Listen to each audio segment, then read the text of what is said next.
But the question is this: where is it in Genesis that we are told that Abraham believed God and it was counted to him as righteousness?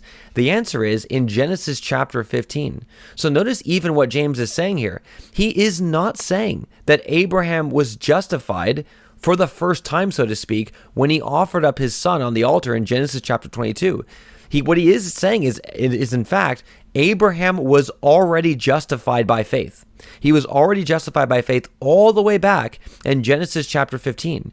But you could say, well, how do we know that the faith was genuine? Well, you can go through the narrative and particularly to the end, to Genesis chapter 22, when we see that Abraham was even willing to offer up his son Isaac on the altar in obedience to God. He was willing even to do that. That was part of his works that proved the genuineness of his faith. But that doesn't mean that he was justified by works in the sense that his justification began in Genesis chapter 22.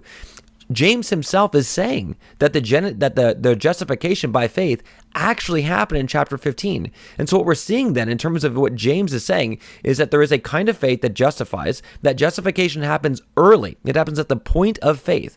And then those who have that true faith, that faith will be shown to be true in works that come later. He gives as an example of this Abraham himself, who was justified by faith when he believed in chapter 15 of Genesis, and then his works confirmed his faith in Genesis chapter 22. Now, all of this, again, is perfectly consistent with the Apostle Paul, and even, we could say, perfectly consistent with the doctrine of justification by faith alone.